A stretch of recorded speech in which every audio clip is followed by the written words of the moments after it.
प्रिय मित्रों, जय यीशु की। कैसे हैं आप सब? स्वस्थ हैं, मस्त हैं और प्रभु के कार्य में व्यस्त हैं।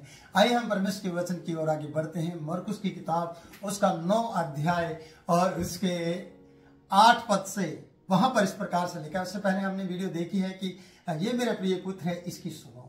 अभी ये वचन है कि तब उन्होंने एक एक चारों ओर दृष्टि की और यीशु को छोड़ अपने साथ किसी और को नहीं देखा। जब ये आसमान से एक शब्द निकला या बादल से एक शब्द निकला, ये मेरा प्रिय पुत्र है, इसकी सुनो।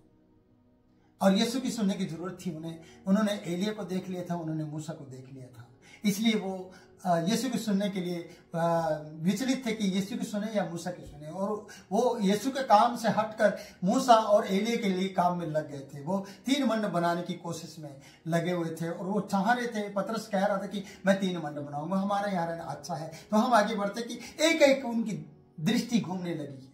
उन्होंने चारों ओर दृष्टि की, ऐसा लिखा है। और यीशु को छोड़ अपने साथ किसी और को नहीं देखा। यीशु को छोड़ यीशु ही आपके साथ रह सकता है। यीशु ही आपके चारों ओर खड़ा रहेगा। यीशु ही आपके दुख में काम आएगा। पवित्र आत्मा जो यीशु की सहायक है, आपकी सहायक बनी है यीशु की ओर से, वही आपको बल देगा, वही आपके साथ खड़ा रहेगा। अभी मैं ये कहना चाहता हूं कि यीशु जब तक इनके बीच में रहा, यीशु को छोड़ और कोई इनको दिखाई नहीं दिया, क्योंकि यीशु मसीह का पिता परमेश्वर ने ऐसे कह दिया था इन लोगों को कि इसकी सुनो। उसने मूसा को हटा दिया, एलिया को हटा दिया, बादल उन्हें छा लिया और वो ओट में हो गए और वो छिप गए। और उसका शब्द इन्हें कह रहा है, इसकी सुनो। और एक एक ये दृष्टि करते कि उनको फिर से दृष्टि करके ये मूसा और एलिया को देखना चाहते हैं। फिर से उस शब्द के प्रति ये लोग सोचने लगे कि ये ऐसा कैसे हो सकता है। मूसा कैसे इतनी जल्दी चलेगा, हमें बाय बाय नहीं किया, हमारे साथ बात नहीं की। और एलिया कैसे चलेगा, हम अभी तो बहुत कुछ देखने वाले थे। और ये ऐसे इस तरीके से भुचक्के रह गए थे। सिर्फ यीशु को इन्होंने देखा और यीशु ही इनके चारों ओर था, यीशु ही इनके बीच में था, ये यीशु के साथ था। और यीशु और उसके अलावा किसी को भी इन्होंने नहीं देखा है। प्रियो, मैं कहना चाहता हूं कि कई बार आपकी जिंदगी में आपके साथ यीशु ही रहेगा, इसके अलावा और दुनिया में आए, जिंदगी में आपके आएंगे बहुत से लोग और वो आपको छोड़कर चले जाएंगे। वो आपके साथ नहीं रहेंगे क्योंकि वो आपके लिए नहीं थे। आपने उसे अपना बना लिया था, आपने उन पर भरोसा कर लिया था, यीशु के ऊपर नहीं। मूसा और एलिया के ऊपर इन्होंने भरोसा कर लिया था कि इनके लिए घर बनाएंगे। वो तो थोड़ी देर के लिए बात करने आए थे, वो तो एक मीटिंग करने आए थे, वो तो एक बातचीत की, कोई चर्चा करने आए थे। लेकिन इन्होंने उसके बारे में इतना बड़ा प्लान तैयार कर लिया था कि उनके लिए घर बनाने के लिए मूसा के लिए और एलिया के लिए पतरस तैयार हो गया था। और अब जब परमेश्वर ने साबित कर दिया कि यही मेरा प्रिय पुत्र है, इसी की सुनो, इसी के साथ रहो, इसी के साथ समय बिताओ, इसी के साथ तुम्हें रहने की जरूरत है, तब उन्हें ओट में कर दिया, उन्हें छुपा दिया। और ये वचन बता रहा है कि इन्होंने दृष्टि करके देखा, यीशु को छोड़ अपने साथ किसी को नहीं पाया। यीशु ही इनके साथ था, क्योंकि यीशु के साथ ही ये ऊंचे पहाड़ पर गए थे। यीशु ही एकांत में इन्हें लेकर गया था। यीशु ही इनके साथ बातें करता था, ये यीशु के साथ बातें करते थे। आज कई बार हमारा जो दर्शन होता है, हमारा जो टारगेट होता है, हमारा जो गोल होता है, उससे हम विचलित हो जाते हैं। हमारा जो पथ और मार्ग होता है, जो हमारा ट्रैक होता है, हम उससे विचलित होकर दूसरी जगह पर चले जाते हैं। हम यीशु को छोड़ देते हैं, हम दूसरों से बातें करनी शुरू कर देते हैं। और परमेश्वर फिर से आपका रास्ता क्लियर करता है कि उन सब लोगों को आपकी नजर से और आपके आसपास से हटा देता है। जैसे मूसा और एलिया को यीशु के साथ से हटाया, इनके पास से हटा दिया। और ये दृष्टि करके देखते हैं, वो कहां गए, वो हमारे साथ क्यों नहीं है, वो कहां चले गए। और ये ऐसा सोचने लगे थे। क्यों? क्योंकि परमेश्वर चाहता है कि आप यीशु के साथ रहें।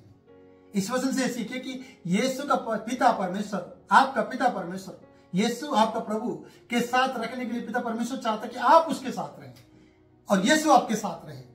तीसरा कोई व्यक्ति आपके साथ ना रहे। आप अकेलापन महसूस नहीं करना, क्योंकि यीशु आपके साथ है। जब इन्होंने दृष्टि की चारों ओर ऐसे लेकर एकाएक तुरंत, क्योंकि वो दिखाई नहीं दे रहे थे, इन्होंने तुरंत इधर उधर देखा और देखने के बाद देखा, अरे यीशु है, सिर्फ बाकी लोग कहां गए, मूसा कहां गया, एलिया कहां गया। और ये वो चक्के रह गए और यीशु को छोड़ अपने साथ किसी और को ना देखा। प्रियो, ये बड़ी बात है। मैं आपसे कहना चाहता हूं कि यीशु ही आपके साथ है, यीशु ही आपके साथ होगा। आगे बढ़ते हैं 9 पद में। पहाड़ से उतरते समय उसने उन्हें आज्ञा दी कि जब तक मनुष्य का पुत्र मरे हुए में से जी न उठे, तब तक जो कुछ तुमने देखा है वह किसी से ना कहना। देखना, ये बात इनके नजर में नहीं थी, ये बात इनकी सोच में नहीं थी कि यीशु मरे में से जी उठेगा, यीशु मरेगा तभी तो जी उठेगा, तो कौन है इसे मार देगा, क्या होगा, ये समझ में इनके नहीं आ रहा था। कि वो जब पहाड़ से उतर रहे थे और ये तो उसी नजारे को देख रहे थे कि अरे मूसा रह गया वहीं पर, एलिया रह गया वहीं पर, एलिया नीचे नहीं आया, और परमेश्वर ने क्यों ऐसे उन्हें छुपा दिया, कितना मजा आ रहा था, कितना आनंद आ रहा था, कितना अच्छा लग रहा था, क्यों हम वापस लौट कर जा रहे हैं पृथ्वी पर, फिर से पहाड़ से नीचे उतर रहे हैं। लेकिन पिता का पुत्र यीशु मसीह से बात कर रहा है और इन्हें कह रहा है, उन्हें आज्ञा दे रहा है कि जब तक मनुष्य का पुत्र मरे में से जी ना उठे तब तक तुम किसी से ना कहना। क्या ये बात उनकी समझ में आ गई थी मेरे प्रियो? मुझे नहीं लगता कि ये बात उनकी समझ में आ गई थी।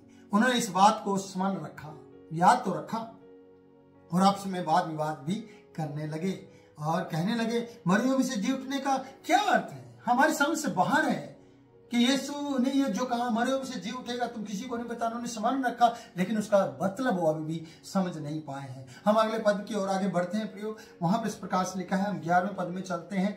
और उन्होंने उससे पूछा, शास्त्री क्यों कहते हैं, आपसे में चर्चा कर रहे हैं कि एलिया का पहले आना अवश्य है। हमने ये वचन में पढ़ा, शास्त्री लोगों से सुना है कि एलिया पहले आएगा, और ये इस बात पे चर्चा कर, क्योंकि एलिया इनके सामने, आंखों के सामने आ चुका था। मूसा को इन्होंने देख लिया था, इसलिए ये अब और ज्यादा वाद विवाद, इनकी जो वार्तालाप है, जिनकी डिबेट है, और ज्यादा बढ़ गई है, और ज्यादा ये विचलित हो गए कि एलिया आ गया तो फिर वापस क्यों भेज दिया, और क्योंकि वचन भी कह रहा कि एलिया पहले आएगा। समझना मेरी बात को मैं क्या कह रहा हूं, आगे पढ़ते हैं। उसने उन्हें उत्तर दिया, एलिया सचमुच पहले आकर सब कुछ ठीक करेगा या सुधारेगा, परंतु मनुष्य के पुत्र के विषय में यह क्यों लिखा है कि वह बहुत दुख उठाएगा। यीशु मसीह उन्हें समझा रहा है, एलिया पहले आएगा ऐसा लिखा है, और वो आकर यीशु से पहले सब कुछ सुधारेगा, मार्ग को सीधा करेगा, जैसे हम यूहन्ना को देखते हैं, और वो आया भी। और कहते कि मनुष्य के पुत्र के विषय में ये लिखा है, ऐसे क्यों लिखा है, उनसे पूछ रहा है कि वो बहुत दुख उठाएगा और तुच्छ भी गिना जाएगा, उसकी इज्जत सम्मान भी लोग नहीं करेंगे, उसे तुच्छ समझने लगेंगे, ऐसा क्यों लिखा है। तब भी इनको कुछ भी समझ में नहीं आया। प्रियो आगे वचन में पढ़ते हैं, परंतु मैं तुमसे कहता हूं कि एलिया तो आ चुका है, एलिया तो आ चुका है, और जैसा उसके विषय में लिखा है, उन्होंने जो कुछ चाहा उसके साथ किया है। लोगों ने जो चाहा उसके साथ कर दिया। एलिया आ चुका है, तुम्हारी समझ से बाहर है, तुम उस बात को समझने वाले नहीं हो। पर इस बात को स्मरण रखो कि मनुष्य का पुत्र तीसरे दिन मुर्दों में से जी उठेगा, और वो जी उठा प्रभु है आपके जीवन में भी, और आपके मुर्देपन के जीवन को उसने जिंदा कर दिया है। पर आपको दूसरे की सुनने की जरूरत नहीं है, आपको यीशु की सुनने की जरूरत है। इन बातों में वाद विवाद करने की जरूरत नहीं है कि एलिया पहले आएगा, मूसा पहले आएगा, क्या होगा कैसे नहीं होगा। आपको यीशु को समझने की जरूरत है, आपको यीशु को जानने की जरूरत है, आपको यीशु को पहचानने की जरूरत है, क्योंकि यीशु का पिता परमेश्वर ये कहता है कि इसकी सुनो, ये मेरा प्रिय पुत्र है, इसकी सुनने की आपको जरूरत है। तो ये वचन आपको आशीष का कारण बने। इस वीडियो के माध्यम से आप दूसरों को भी ये वचन सिखा सकते हैं और सीख सकते हैं कि यार क्यों हम वाद विवाद कर रहे हैं, क्यों हम बुराई कर रहे हैं, क्यों हम पाप में अपने जीवन जी रहे हैं, क्यों नहीं हम प्रभु यीशु मसीह के बारे में सीखते हैं, क्यों नहीं हम प्रभु यीशु मसीह की बातों को अपने जीवन में लेकर आते हैं। क्या कारण है कि हम उसकी ना सुनकर दूसरे की सुनते हैं, क्या कारण है कि हम प्रभु को सही रीति से पहचान नहीं पा रहे हैं। तो प्रभु पर आप भरोसा करिए, प्रभु इन वचनों के द्वारा आप लोगों को आशीष दे। फिर मिलेंगे नए वचन के साथ नई वीडियो में, तब तक के लिए आप पास्टर किरण पॉल को इजाजत दें।